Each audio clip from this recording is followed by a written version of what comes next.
Welcome to the Healthy Metal Hippie podcast, where art and wellness collide. I'm your host, Ashley, and I am so excited to connect with you today. Now, let's jump into today's episode, ready to rock and with an open heart. It goes like this. Well, hi and welcome back to the Healthy Metal Hippie. Today we are here with our really good friend, Danielle Thompson. I am so delighted that you are here and that we can make this work. Danielle is right, but you know, if there's a will, there's always a way. And actually, I think you prove that in everything that you do day to day. Yeah, I think resilience is probably one of my strongest superpowers. Resilience. Yes. You are also part of the Multi-Potential Light Mastermind with me and all the other business girlies that you've seen on the podcast so far. Danielle, you own Goldspun Support. I do. And would you like to tell everybody a little bit about what it's all about? Yeah. So Goldspun Support, or my business, has been running for 10 years. It's only been named Goldspun Support for the last year when I did a rebrand for my 10th birthday. So I am basically, my mission in life is to support other people, and mostly women, so they never feel overwhelmed, out of control, or stressed to the point of burnout, which is where I've been in the past, because I know what that feels like, and it's just awful. It messes with everything: your relationship with your family, your own mental well-being, your ability to see yourself as a good human being. It affects you so deeply, and I don't want other people to feel that way. And yeah, some might look at some of the things I do as just admin or just spreadsheets, but it's absolutely not that. It's going into someone's business and taking all the things off of them that they're just so overwhelmed with. They don't enjoy them. They struggle with them. You know, what might take me 5 minutes on a spreadsheet will take someone else 3 days. You know, Why shouldn't I use those skills that I've learned over the years and through my corporate career and through running this business to support other people so they don't have to get stressed? If my doing your spreadsheet means you can go to the beach with your children, fine. Then I'm happy. That is my life mission fulfilled. I actually really love that because, you know what, I have a lot of things that I know how to do, but I'm not very good at them. Yeah, and you can YouTube anything these days. You know, there's a video out there to explain everything to everyone. You know, you can find out how to do things, but it doesn't mean that's the quickest or easiest way to do it. No, and I think when we're in business, we want to find those efficiencies, and sometimes it does mean outsourcing, if that's the best way to say it. Yeah, it seems like a cost, and it is a cost, but at the same time, it's a saving because that time can be used for something else. You know, for you, for example, you could be doing this podcast rather than, I don't know, reaching out to 50 people to try and find a guest, or rather than doing your accounting at the end of the month. You know, I think when business owners look at their day and look at the way it's set up, where is the joy? Because 100% as a human being, you should be focusing on where that joy is. Because honestly, being miserable in what you do is just, whether that's corporate, whether that's working for yourself, being miserable, that's not any fun at all. But also, you know, where's the money-making element, and where's the value for you as a business owner? You know, if you make silver jewellery, you know, that's where your skill is. So you should be making that silver jewellery. You don't need to be doing all the other bits and pieces. You know, focus on that zone of genius. So I think that, for me, that sums up business. You can find your joy and you can find your genius. Everything else, when you can afford it, don't bankrupt yourself, but everything else gets outsourced. Yeah, no, absolutely. I've been getting some help with my social media from Donnie, our bestie. It does make such a difference, doesn't it? Because I can do it, and I'll make things and I'm like, yeah, this is good and I love this. But then I get the overwhelm in all of the scheduling things and actually getting it out there. And so I was like, you know what? To help my business, this is something that has to be done, because then I can focus on putting cool things in my subscription boxes. I can focus on building my community in different ways and things like that, instead of just wanting to cry every day about it is, yeah. And it's a bit scary at first, because where you've been doing it, you know what it needs to look like, you know what it needs to sound like, you know, you've got this personality you bring to the page, and then handing that over to someone else can be scary. Whether you're handing over social media, or you're handing over, I don't know, your KPIs each week, or you're handing over organisation of an event, whatever it is you're handing over, that is really, really scary, and taking that step is scary. But that's when you find the right person, someone you can communicate with, someone that kind of gets you, someone who's on a level with you. And Dawley's a great example. She knows both of us really well. So it's kind of like handing your baby to your best friend. Yes. I'm not worried. She's fine. She can sort it out. She's got a kid of her own. She knows what she's doing. Exactly. Kind of, that's exactly it. And it must be scary. You're new to business. You're just starting out. You don't really know what you're doing or where to start. Let's say you put something out in a group that says, I need help with SEO. You get 1,000 people just coming at you, and it must be so overwhelming. And it's one of those other things that's a bit of a soapbox for me, is that there is so many snake oil sellers out there, and people who take advantage of small business owners who don't know any better. Yeah. And it's one of my missions to try and demystify things as much as possible. You don't need to spend £1,000 a month on SEO when you're just starting. You don't need to put money into Facebook ads when you're just starting. There are some basic things you do have to do, and there is stuff that would help if you had all the money in the world. But removing some of that confusion and those sort of smoke and mirrors about marketing is quite a thing for me, because I just don't like watching people be taken advantage of when they don't understand what they do need versus what they don't need. Yes, I absolutely agree with that. Even I was thinking, as you're saying that, I had somebody help me with my website with one of them. And I won't mention names, but it's being rebuilt right now, and by Donnie. And so, but I was looking for help with my website. I know my way around Wix pretty well, but this new platform that I'm using, I was like, I don't understand. And I was working on it, and I spent just days, and I'm like getting nowhere, right? And so I put in a group like, hey, I'm looking for an expert on this platform, blah, blah, blah. Me, I could do it, blah, blah, blah. And I said, I'm confirming, like, with this platform, you get it, right? And I'm not going to lie, I felt quite unhappy at the end of it, even though that's still what's up there now. It's not quite right. It was okay, but it wasn't what you wanted, yeah. Yeah, and, and I ended up having to go back and fix a whole bunch of things myself, which I'm like, I barely even knew what I was doing. And so yeah. Now I have somebody, like you say, your best friend with your baby.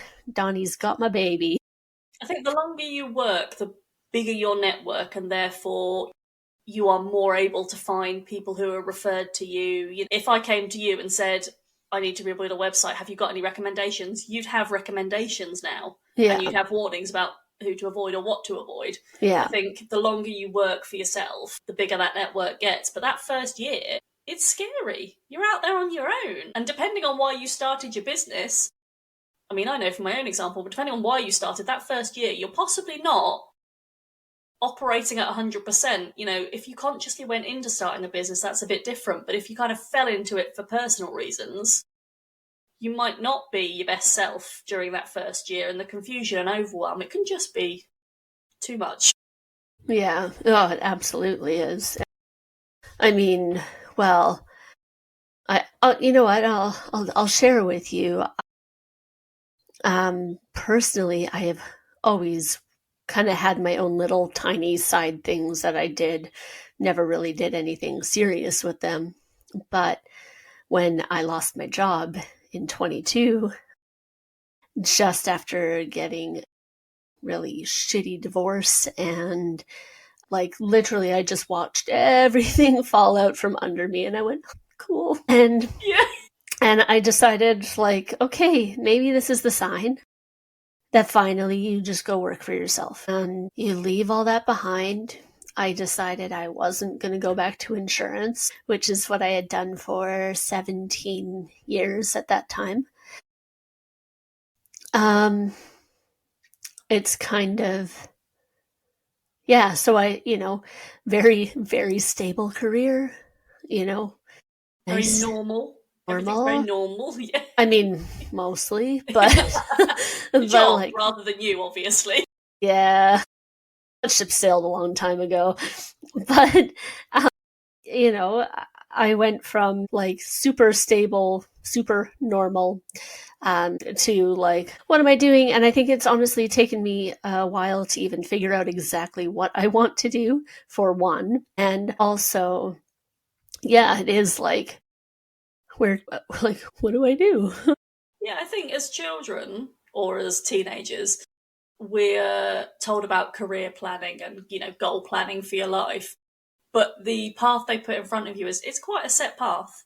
When they talk about your future, you're talking about, from a school point of view, education and then a job. However far that education goes, and Mm-hmm. whether it's practical apprenticeship or whether it's academic and then into a job, and you follow that.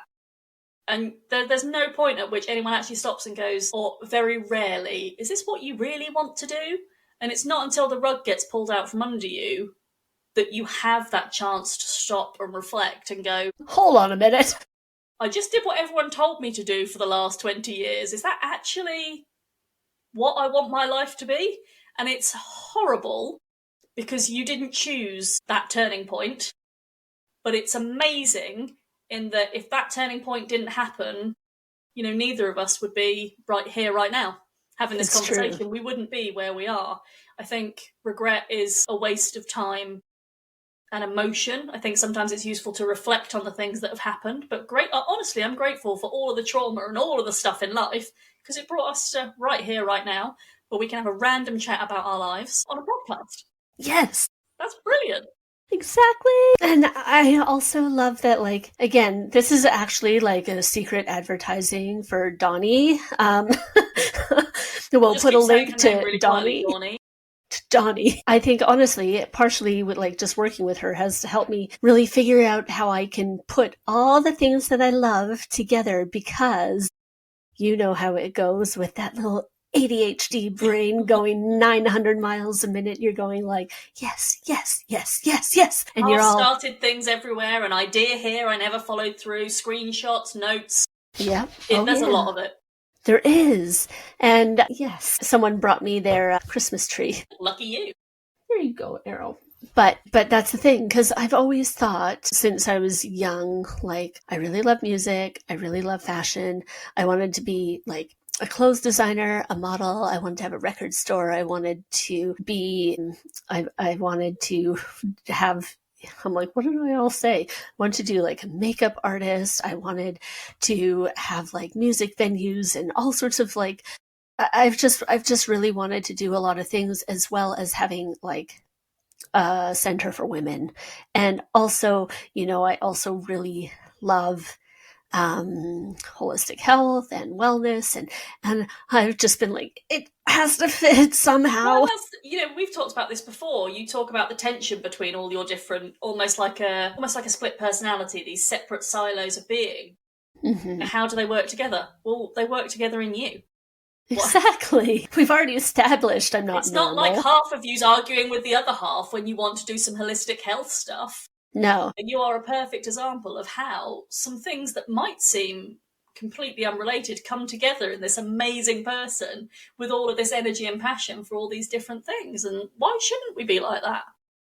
And this is exactly it. This is like, I feel like finally I have that understanding of how to make it work, and that comes within the healthy metal hippie. And, you know, And that level of acceptance you've now got for yourself, I think, is part of that driver. And I think, from what you're saying, that's what Dawdy's given you and she's given me as well. That level of acceptance that it's okay to like 1,000 different things. It's okay to be whoever you want to be. And you should be that person strongly and unapologetically and really confidently. And I think that's, I don't know, watching all of us in the mastermind, that's what we're becoming, these strong, unapologetic women who love what we do.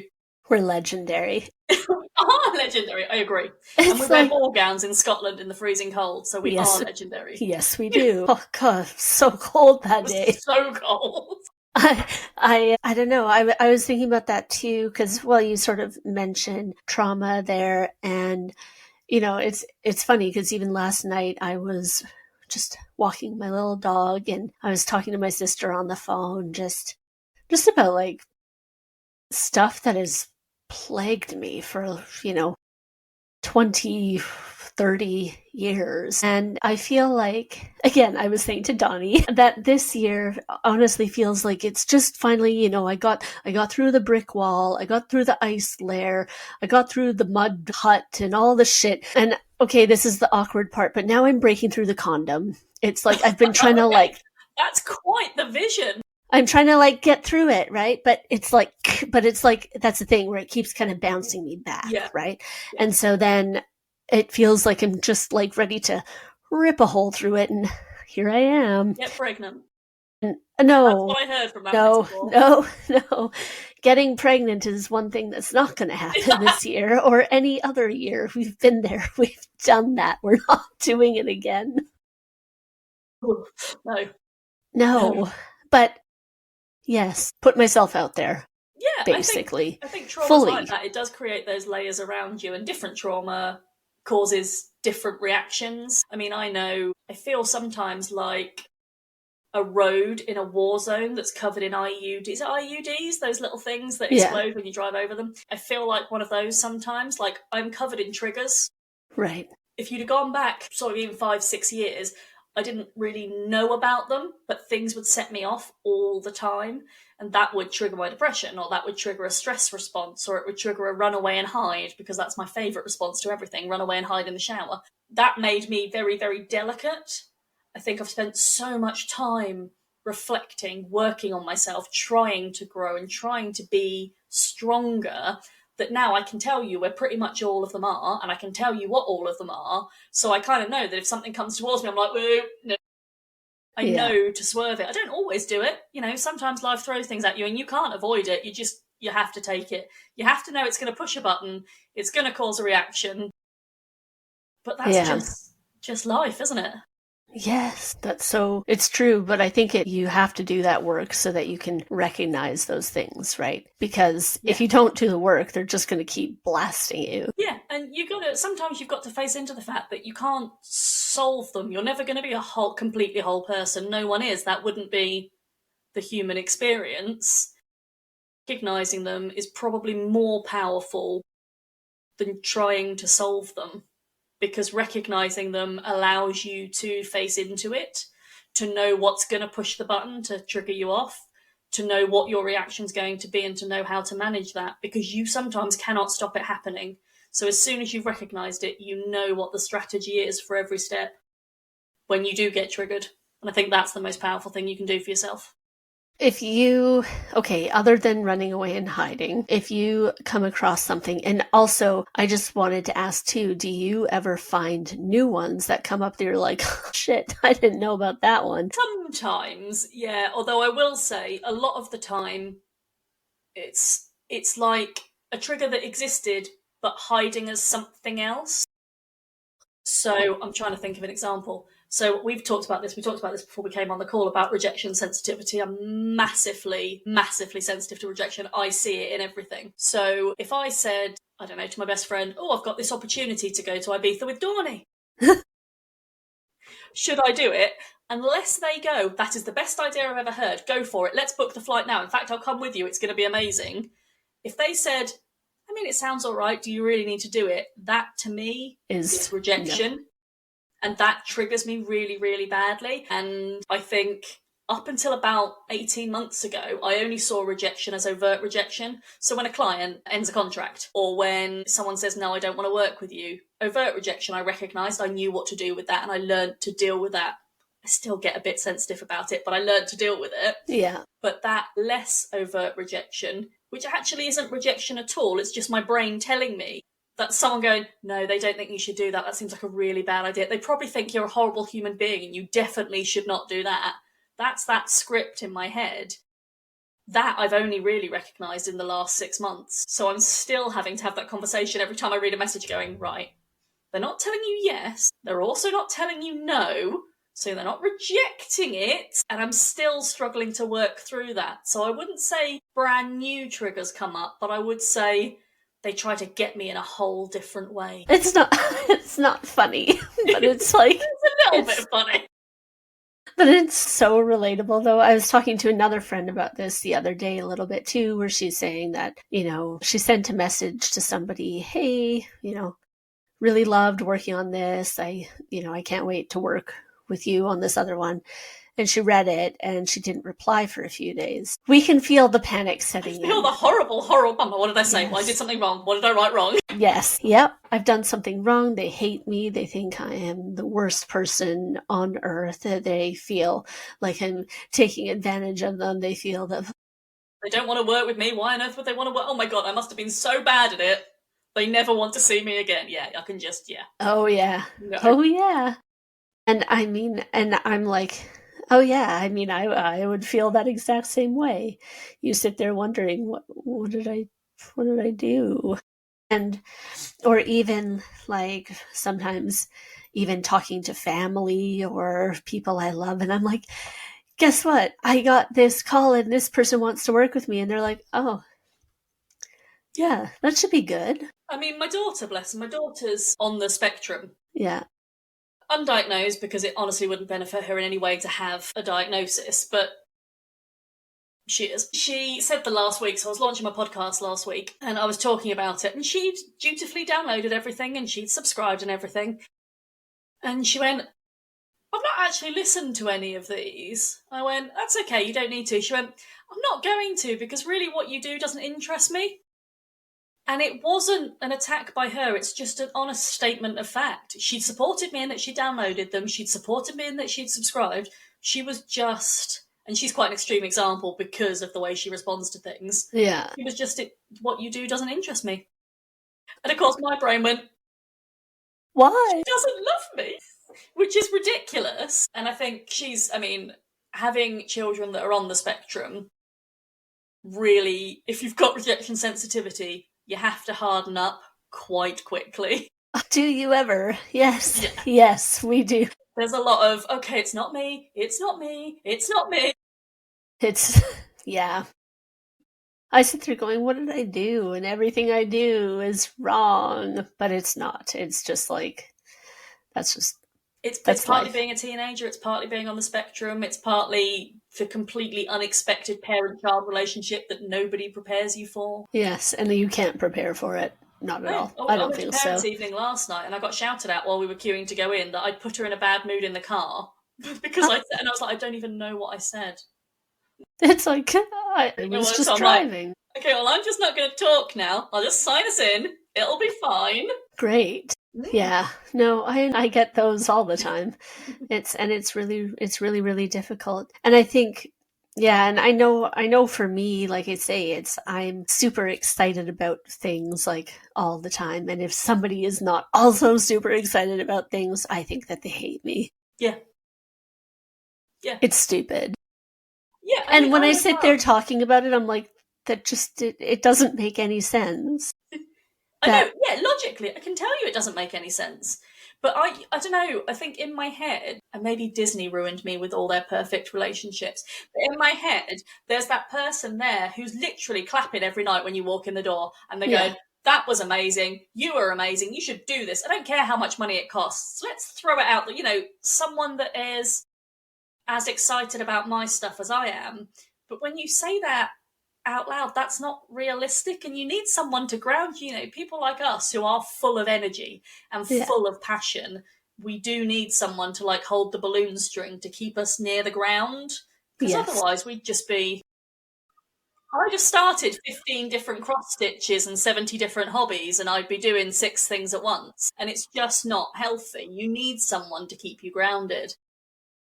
But then there is a tension between keeping you grounded and well, why aren't you more excited about my amazing opportunity to make balloon animals in Ibiza? Don't be rude. There aren't any balloon animals, by the way. Dawnie's retreats do not have balloon animals.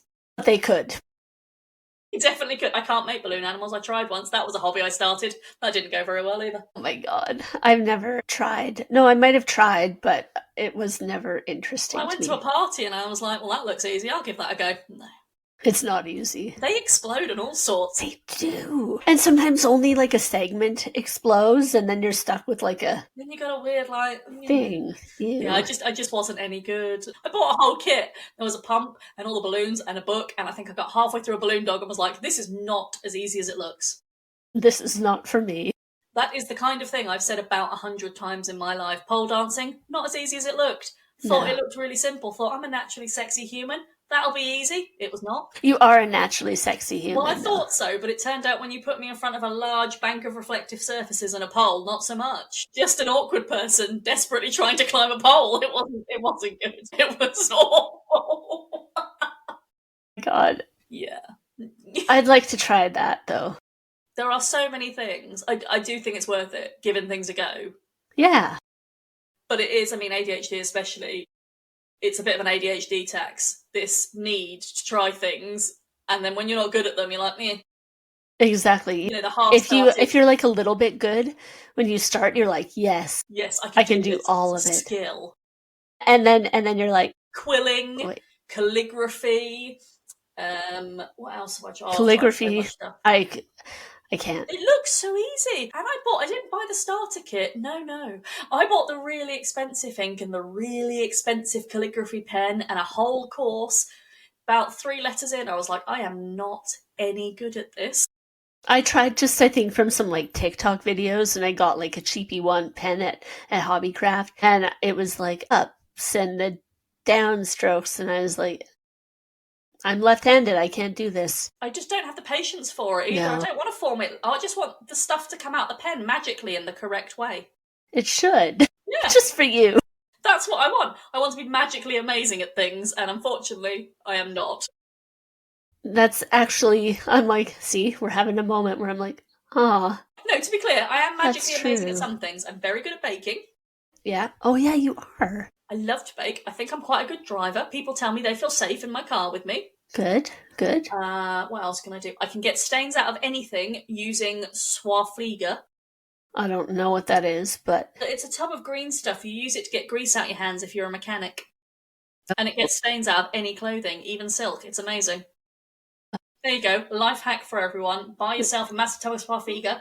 Green. Okay. Can't miss it. Okay. Brilliant. What else am I good at? I'm really good at my job, and I love my business. That's also true. You are. And I think some other things.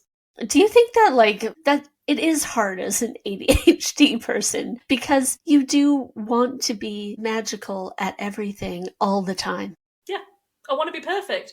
I remember I did CBT, cognitive behavioural therapy, about 8 years ago, I think. And it was driven. The trigger was the fact that my car broke down because the battery was dead or the tyre was flat. I don't know, something. Anyway, the AA came out. And I had a full-on, and I mean, I'm not joking, it was almost toddler-level tantrum about the fact that God hated me. I was going to lose my job. You know, all this stuff, this pressure I'd put on myself to be perfect, you know, with a situation I couldn't control. Yeah. You know, it wasn't even that I'd left the lights on. I think it was the battery. The battery had just died. It was old. And I couldn't preempt that. And it was a bit of a wake-up call for me, like, this is ridiculous. You can't be this dramatic every time one little thing trips you up. Yeah. On your day-to-day. So I went to cognitive behavioural therapy, and we did a lot of talking through at first so he could work out the tools I actually needed. And there was one bit of conversation, I don't know how we got onto it, but I said, if anyone comes to my house just to pick up something, like, say one of my friends has come to pick up a pair of slippers they left, I have to make sure I've got freshly baked goods ready. He was like, why? And I'm like, because you must always have nice things for people when they turn up at your door. And he's like, but they're only coming to the door. And I'm like, yes, but what if they wanted to come in? Then they'd know I had cupcakes ready for them. And honestly, saying it out loud now and saying it out loud at the time, I was like, you sound like a crazy person. I sounded like I'd been taken over by those robots in Stepford Wives. Oh my God. It was ridiculous. And it's that need to be perfect. And in my head, perfect was freshly baked cupcakes, clean house, you know, everything ready, everything's got to be right all of the time. And that added to the amount of pressure that I put on myself, personally and professionally. So now I've got the CBT tools to kind of talk myself out of those tantrums. The thought's still there, Yeah. You know, I had a Christmas party with a load of friends over, and I well overcatered because I want everything to be perfect. You know, I want the tablecloth to match the cutlery and the plates. I want everything to look beautiful, and that's a confined space in which I can do that. I am having a party, therefore I'm going to make this amazing.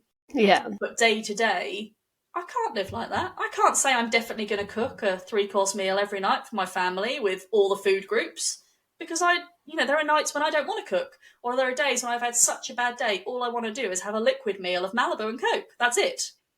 Exactly. And on those days, fend for yourself, guys. There's a tin of beans in the cupboard. Knock yourselves out. Yeah. You can't be perfect all of the time, and it takes a lot, I think, for people like us to talk ourselves out of that urge, that desperate urge to try and be good, to try and be perfect, to try and be on it all of the time. That be good. That's a phrase I use quite a lot, and I got told off by, again, Dawny, for using it, for saying I didn't think I was good enough. Yes. And it's just a belief I lived with for a long time, and it's a belief I still live with somewhere deep inside, that I'm working every day to grow out of, probably is the right phrase. Just that. And then, you're not good enough. What does that mean? Not good enough for whom? Not good enough for the world? Not good enough for your partner? Not good enough for yourself? Not good enough for your children? Who sets those bars? Who sets those yardsticks? And and that's it too, where you look at it and you're like, we feel that really deep inside. And I know I do. And again, especially for me, just because I know it's all stemmed in things I went through growing up, right? And sorry, I'm not saying especially for me, like I have it so much worse. I'm not saying it like that. I'm just saying, I know that's where it stems from for me. And I am fighting my way through that. And you sit there and look like, by whose standards? And like, what does good enough? And like, what about that guy? He's a shitbag and everybody likes him. Yeah. You know what I mean? And then you go like, late to every single event we ever have, but everyone still likes her. Hang on a second. Does that mean if I'm late, people won't hate me? I know. What a realization. And it is things like that. I envy people that almost don't give a toss. They do whatever they want. And you could almost call them selfish. They're just very much, well, I'm turning up at this time and I'm doing it this way. Or, this year I'm having Christmas on my own on a mountain in wherever they have mountains, wherever, and not care about everyone else. Whereas I'm thinking, okay, well, I've got to make sure my mum's sorted and I've got to make sure my father-in-law's, instead of having to think about everyone else, they just think about themselves. It must be such a peaceful existence. Yep. And I think also that's where we have to find that balance, is like giving less fucks about everybody else and more fucks about us. But without turning into a dick. Yes. It's a very fine but that's line. why I'm saying it's the balance where they live like this and we live like this. We need to go whoop. It was one of my word for 2025 is me, which sounds selfish, but I'm anchoring it all in my new phrase of positive selfishness. Yes. Oh, so I like that. Actually, do you know what? I don't want to stand in the kitchen and cook the risotto I told you I was going to cook tonight. I have had a really crap day. There are pizzas in the freezer. You can order a takeaway, I'll pay for it, but I'm not cooking right now. Even that level of boundary, if you like, a recognition that right now I need to focus on me. The dishwasher might need unloading, but actually 10 minutes for me would be better spent having a hot shower where I find it to be the most calming place in the house for me. So I'm going to leave the dishwasher, and if you want to have a go at me because I haven't unloaded it, I'll take that, but it's not my issue. It was right for me. So for me, positive selfishness is about taking actions that protect your self-esteem and your mental health, and doing little things. I'm not saying cut out everyone. I'm not saying ignore everyone else's needs. I'm not saying, never feed the children. I'm saying you matter too. I matter too. And I'm trying to make sure that I recognise that I matter too and do something about that this year, even if they're tiny little things. This morning I was going to go to the gym, but I felt really low this week because of the podcast launch last week. It's made me really low this week, sort of the high, low effect. So instead of going to the gym, I went to sleep for 40 minutes. I set a timer because I knew I had a meeting. Why shouldn't I? Yes. If I need to do work later, I'll do it this evening. I'll do it on the weekend. It doesn't matter. It's my business. It's my life. Yes. So that's what you need to do Exactly. too. More positive selfishness.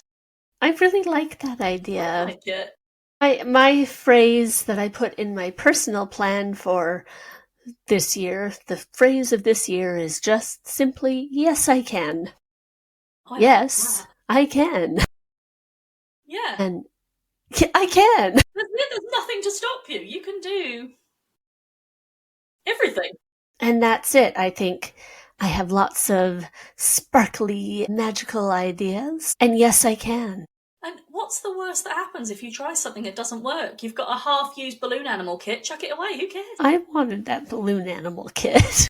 I will buy you a balloon animal No, kit. no, no, please don't. Please I'll buy don't. you a cheap one, not the one I bought. No, no, I can't do it. I could make a sword. Saying yes. What's the worst that happens? Yeah, We talked exactly. about this before. You invite someone onto the podcast or you invite someone to collaborate on something and they say no. Your world hasn't demonstrably changed because of that. And even if they've said no, it doesn't mean that they hate you. It might just be they can't do that date, or it just doesn't fit in with their strategy, or, There's a whole bunch of things. people do things for their reasons, not yours. Exactly. Even, like, I don't know, I've rejected being on some podcasts before as a guest, and just because I just don't think I was the right brand for them, Arrow. Cats don't make that noise. Yeah, but you know what? He is a barky boy sometimes. Oh, but luckily, I can cut him out of it, even though he's like, I want to be featured in the podcast. I should do a whole episode with him.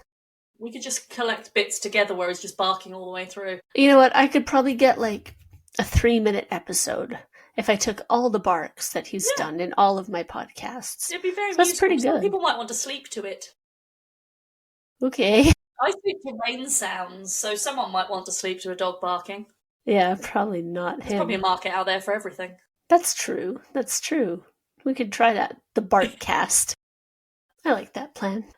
With having ADHD and all the fun stuff that we work with, do you think that it's helped you in your business to help other people and understand their personal, I don't know, I don't even want to say struggles, but their challenges that they face in business and otherwise? It's an interesting question because I have intentionally worked with a few people who've got ADHD, and some of my clients now do. I think if you're going to do what I do, which is support other people in their business and help them stay organised, it's almost better if they don't, because my crazy plus their crazy is a whole lot of crazy.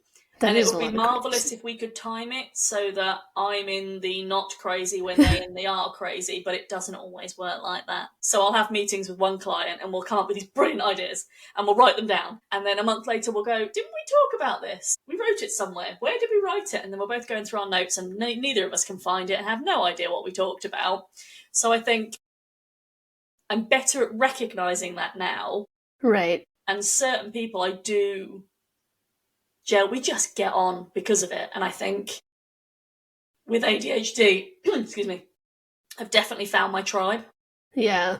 I don't feel like an outcast in the mastermind. I don't feel like an outcast in certain rooms now. Whereas before I felt like I was weird because I was so over the top. I was so, I've been told before that I can't be in WhatsApp groups because I take over and I'm too much.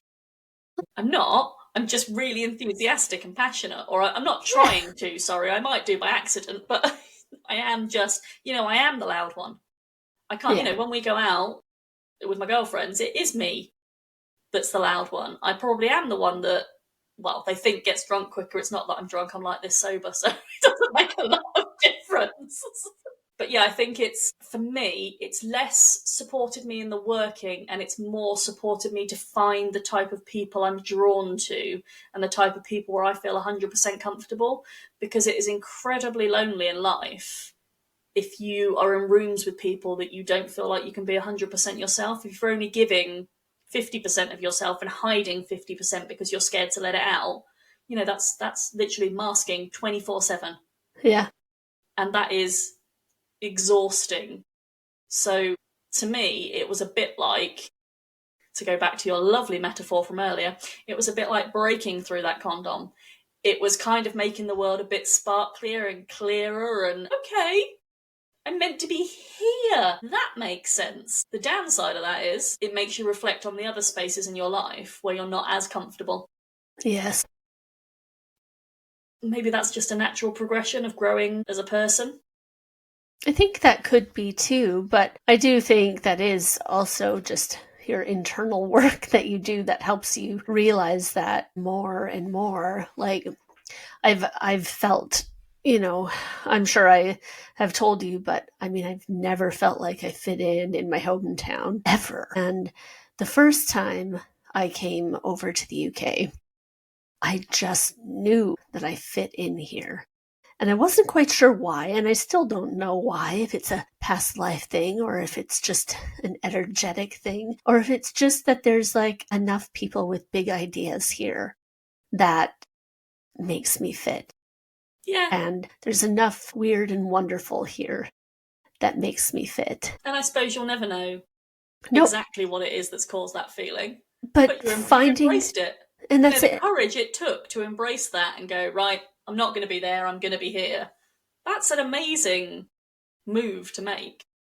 And I mean, I guess it's just like nice because I feel that we'll say every day, I feel like I am finding my place more and more with the people that feel right and the places that feel right. And I'm just like, to quote the Beatles, it's getting better all the time. I mean, that's that was a subtle maybe music reference. Very nice. I can pretty much only quote Britney Spears. Okay, that's a good talent, though. I have no taste in music whatsoever. Well, that's not true. I have great taste in music to me.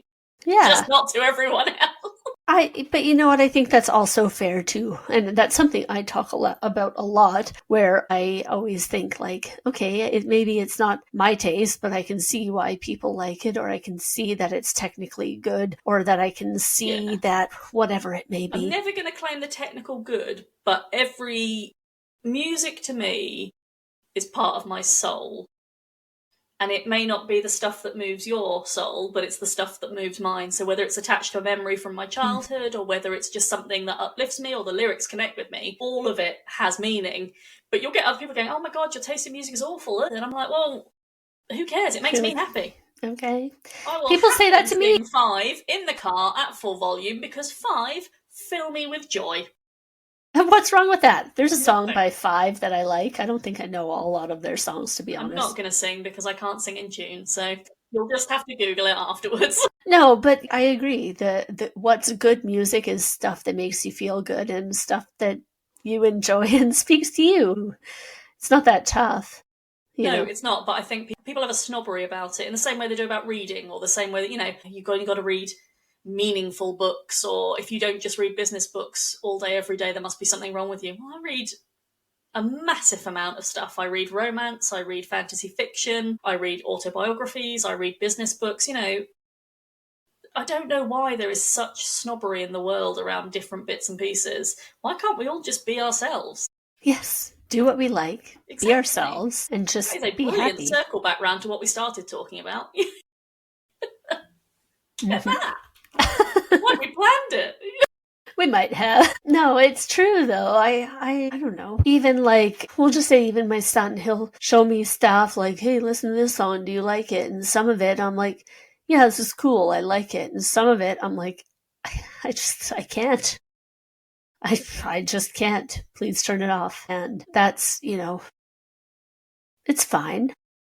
Most of it will make it through. Opinions. There's nothing to have an argument about, is there? You go and listen to that. That's fine. Don't play it in the car when I'm in there, but that's fine. Exactly. And there's stuff that I listen to that he's like, yeah. And there's stuff that he's like, oh God, turn it off. And so it's, but whether it's music or whether it's clothing or I don't know how your hair is or your makeup or what books you read or how you decorate your house. The list could go on like forever. Yeah, someone saying to me recently they were going to an event and they were worried about being overdressed. And I kind of looked at them and I was like, well, you can't be overdressed. If you're comfortable and you're happy, there's no such thing as overdressed or underdressed. You've just got to have confidence in your choice. Yes, that's so true. Because like when I worked in corporate, I loved pencil skirts and little sort of 1950s-esque vibe outfits. And I must have stood out like a sore thumb, but I didn't care because I loved it. I was comfortable, I was confident, I was happy. You know, I don't want to wear what everyone else wears. I actually kind of love that too, because I definitely had all my pencil skirts in little cute, like, kind of pin-up style stuff. Yes, Oh love my that god, stuff. so cute. But then I was also like the weird goth girl, which I'm like, I don't even identify as goth. I don't get it. I wear black clothes, but it doesn't mean I'm goth. I mean, I wear a lot of black clothes. I'm definitely not goth. No, and I showed up. I always think about it. I showed up in like a fuchsia coat once to one of my clients' office. I went, Ashley, I always thought you were goth, and I couldn't stop laughing. And I mean, I opened my coat and I was like, well, it's all underneath, but it was just kind of mind blowing. I think it's the People's human need to classify things and put things in boxes. It makes everyone feel more comfortable. yes, You know, so that's a goth. Well, you're not. You're I'm you're just a you. person. But we'd have to have however many billion boxes to put however many billion different people in them, so they just prefer to group them together for ease, which is awful. Yes, but then, and I guess even so, fine, you can categorize people, but then just don't hate each of those boxes. You don't have to hate the boxes. No, yeah, We yeah. can hate, Don't you go, know well, what? everyone's in that box, we don't like them, we'll just Yeah, put that box over there. we don't like that box. But there's a few boxes we don't like, okay? The We don't like rapist box, narcissists and bullies. the murderer box, No, we don't like the murderer box, and no. the rapist box, and the They're not good narcissist box. boxes. No, they're bad boxes. So those we can all agree they're kind of like they're bad boxes. Okay, We'll we can shelve put those those boxes. ones. Yeah. But if it's like your hair is black, get away. We're Well, going to keep that box because it's a good box. I may have dressed 1950s, but my hair was my natural colour, which is a dark brown, when I Mm-hmm. worked in corporate. The first thing I did when I left was dye my hair vibrant because you weren't supposed to have vibrant hair colours. You weren't Yes. supposed to have tattoos. I've got some 8 or 9 now.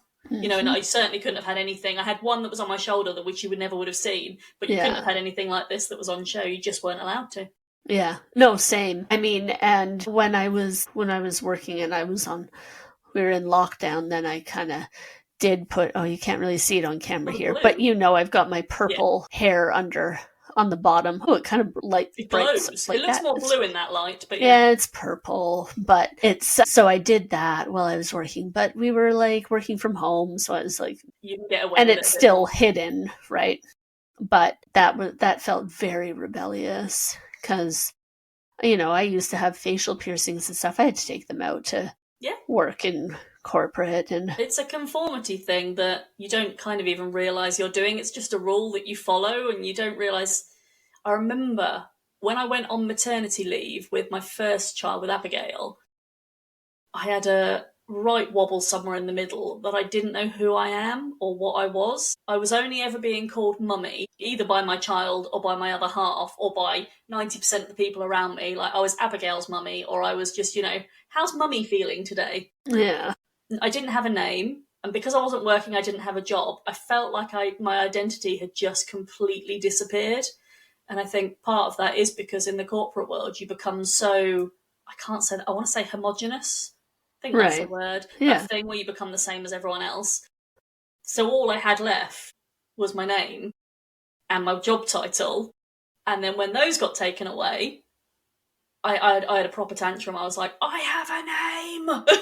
yeah. Stop calling me mummy! I can't bear it because I just felt I didn't know who I was, and it was a bit of an identity crisis. And the same happened when I left corporate. A bit like you said, the rug gets pulled out from underneath you, and you don't know who you are. No, and I think too, especially after leaving corporate and after leaving an abusive marriage, you sit there going, "Ooh, am I who I've been told that I am, Yeah. or who am I?" And that abuse and that trauma will lead you to question Literally everything a about lot. yourself. Yeah, because you don't know the difference between reality and the reality that was created for you. Yep. So then you sit there thinking, I don't, even to the point where because I didn't come from an abusive relationship, but I have had similar traumas in my life. I remember thinking, do I even want to work in a normal job like a normal person? Do I even, do I want to be this person? Like, I was told when I was younger I should always be a certain weight, a certain size. Why? Why? Yeah. Yeah. Having to sit and re-question, like, the foundation of every single belief you have about yourself is really, really difficult. It is one of the best things you will ever do. I hope no one has to go through it because of traumatic reasons. They choose to do it in a proactive way. It's awful to have to do it. But it just makes such a difference going forward, because you start to build. It's like someone built a house for you and went, well, this is your dream house, you have to live in it. And then that house got knocked down and you're like, okay, so I can do whatever I like with this piece of land now. And you get to choose every single brick, every single paint colour, the shape of the roof, the shape of the room, the number of the rooms. Do you want a driveway? Do you want a garden? All those choices are yours and it's been given back to you. And I think a lot of people go through life living in the house they've been given. They might put an extension on, they might repaint, but it's still the basis of what they were given. Whereas we've had an opportunity to stop, knock everything down, rebuild it all from scratch. And every time someone tries to put something on our house we don't want there, we're like, nope, no, do not want your sunroom on the back. Get your sunroom off the back of my house. Yep. And I think we're incredibly privileged to have been able to do that. We did it in a horrible way. Yeah. Trauma's not nice. It was painful. It was difficult. We cried a lot. All right. We still cry a lot. Let's be real. Some of us more than others. Take a lot of medication so I don't cry randomly. But yeah, I think in some ways, we are incredibly privileged to be able to do that. Yes. To keep doing it. Absolutely. It's funny because I keep thinking, like, because and I should say there's no blame in this or anything, but I graduated high school. I wrote my diploma exams and I started in insurance the very next day, right when and I started going to university for business a couple months later. That was just like kind of set. That's like where I started and that's where I stayed. And so I feel like now I am going back 20 years and doing all those things that I should have done when I was like 17, 18 to my early 20s. But then I had a kid when I was 24. And so now I'm kind of like doing things in reverse. I'm turning back time. That's why I look so young. And I wish my knees felt as young as my behaviour feels sometimes. My body is not keeping up with my behaviour. Come on, body, pull it together. But they, and so I feel like I'm kind of like going back in time in a way to do this rediscovery of myself. A funny and weird thing for me. But I always was told that I should be wearing delicate, flowery dresses and blah, blah, blah, and wear more color and this and that. And it's like, you know what, bitch? I like black. I like black. I like dresses and I like girly clothes, but I like pretty simple shit and I like black. And you know what I wear now? I wear black. And but equally, if you wanted to go out tomorrow in the street wearing the floweriest sofa cover style dress in the world, you can do that. Yes, I can. And that's the thing, though. I'm like, all of this gets to be my choice now. I was always had to wear pink lipstick because red was too harsh and pink was delicate and nice. And what a lady should be wearing. I'm told, don't drink pints because that's not very ladylike. If you're going to drink beer, it has to be a half. Okay, buddy. And so I wear nude lipstick and like brown lipstick and back to my red lipstick. But it's a pretty rare day you'd see me wearing pink lipstick, and some of it is just out of like, yeah, fuck you. But and I'm okay. You don't like it. It's that you now refuse to use it. Yes, there's several things like that for me, but it's okay. But the whole point is I get to rediscover myself and the things that actually feel like me, like this cute Pochaco pad. You can't, oh, there you go. Cute. Yeah. Yeah. Pochaco is my Sanrio character, absolutely. And I have cute little Pochaco figures in my house, Well, and look they at me, make me I've got a happy. whole shelf of Harley Quinns. I'm 43 years old. I don't care. I love love Harley them. Quinn. She's my girl crush. Yes, see? But you get it. I'm I was just like, like, that's so unprofessional. No, it's not. She's hardcore. She'd rip your head off. she Beat you to death would. with a baseball bat. That's very professional. Very, very professional. This is it though, and it's like, even if it's silly things like that, I mean, I don't think it's silly, but I should say little things like that, it's all fine, and it's all part of that makeup of uniqueness that's me, just like Harley Quinn is for you. It's their little, what is, Dawny again? Glimmers. Micro pleasures. Yeah. Micro pleasures. Bring those in. Recognizing them is the first step. Yeah. You're not overindulging. You're not being ridiculous. You're not being childish. We went on the retreat a couple of weeks ago, and I took Loopy, who is my rag doll from when I was born. She brings me comfort. I was conscious that being on the retreat might bring up some emotion. Sleeping in a bed on my own, which I don't do very often, might bring up some emotion. So I took her with me for comfort. Yeah. Everyone in this house, my family, actually laughed at me. Not one person on that retreat laughed at me. They all said very nice hello to Loopy and were very kind to her. But that's just it though. It's a different group of people. They are people I just feel incredibly comfortable with, 100% me. And those foibles, the bits that other people are, I don't know, slightly embarrassed about or don't know how to explain, they're like, yes, we welcome all of that. Bring your crazy in. We're just going to be a big crazy party together. Yes. And I love that. Exactly.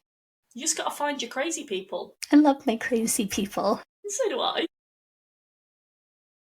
Well, Danielle, if somebody wants to find you and work with you, where's the best place to check you out? They may not want to work with me now after listening to an hour of me. Also, don't leave me if you do start working with me, because I'll get rejection sensitivity. I can't say it. I said rejection sensitivity, but you know what I mean. So I am on Instagram as Goldspun Support.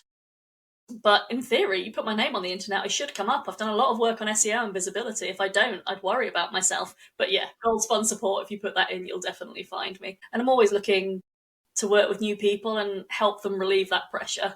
I am fun to work with, but I am very honest and I am open. And I think people have to recognise that. If that's not for you, absolutely fine. We're not going to work well together. But if you want a bit of this, come along. Come and join my crazy party. Yes. And do you want to also tell them about your delightful podcast that just launched? Yes, so that, very different to yours. Mine is Business and a Brew, so I do it with my friend Simon, and there's sort of 20 minutes bite-sized ones where we take it in turns to tell each other a story about business. So it could be an enlightening one, it could be something that inspires us, or it could be something horrific. Like he likes to tell me about horror stories where people have been baked alive in ovens, and I like to talk about women who've created amazing businesses. We're very different in that respect, but we appeal to a wide audience. Yes. So that launched last week, and we're really, really, really excited. It got to number 16, so number 16 in the entrepreneur charts. So really pleased about that. We've only done our first sort of 17 episodes. We're going to record some more. Hopefully we will take over the world. Yes, because it's honestly, I was listening to it and I really, really loved it too. So I loved your comment that I was all sparkly. I love that. And you are. That's what I keep around me, is all the sparkly people. Yes, because that's what you need all the time, everywhere. Sparkle everywhere. Just sparkle like that. Exactly, because they make everything about your day a little bit better. And I'm thankful that you are one of my sparkly friends. Thank you very much. Me too. I've absolutely loved talking to you. Thank you, Danielle. We will talk to you soon. Yes. Thank you again for being here. Bye. Bye.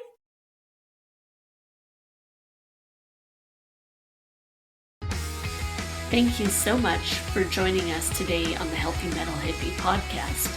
If you're looking for more, head to healthymetalhippie.com and let's connect. Until next time, wishing you a magical week. See you later.